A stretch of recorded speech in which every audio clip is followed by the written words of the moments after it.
আমি জানি, আমি সব জানি।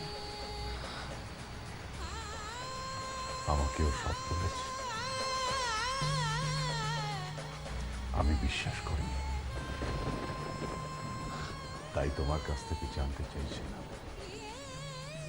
তোমার না বলতে পারা কথা,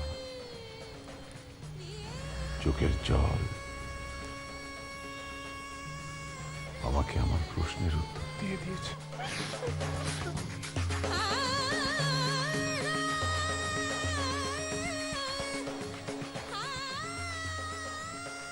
দাদাভাই, তুমি যেগুলো শুনেছ সেগুলো হয়তো ঠিক নয়। হ্যাঁ, এটা ঠিক যে কেউ একজন ষড়যন্ত্র করে মারার চেষ্টা করেছে, গোটা পরিবারটাকে শেষ করে দেওয়ার চেষ্টা করেছে, কিন্তু কিন্তু আমার বিশ্বাস দাদাভাই, ওরা সবাই আছে। দিদি ভাই, তোজো, মাধুরী, মা, সবাই সবাই আছে। আমরা যদি একটু একটু চেষ্টা করে ওদেরকে খুঁজি তাহলে ঠিক পাবো। যেরকম ভাবে দাদাভাই এতদিন পর তোমাকে ফিরে পেয়েছি। আমি দাদাভাই,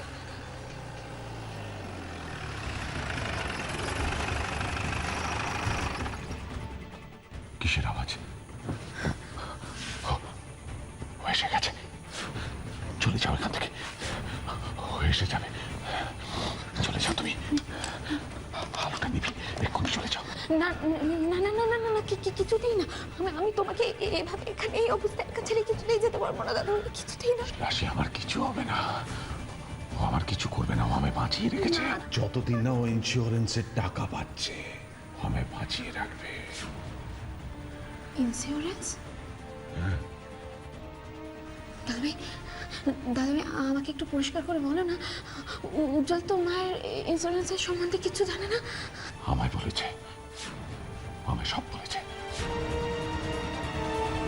একটা বড় স্বার্থ আছে, সেই জন্য তো আমাকে।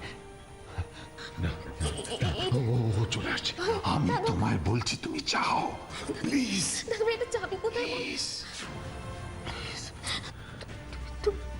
তুমি নিজের খেয়াল রাখবে, সাবধানে থাকবে।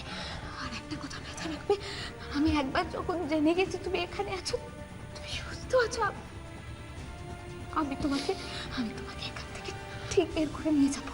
তুমি একদম টেনশন করবে না দাদাভাই, নিজের খেয়াল রাখবে, সাবধানে থেকো, আর সবাইকে নিয়ে একদম টেনশন করবে না। আমি আবার আসবো।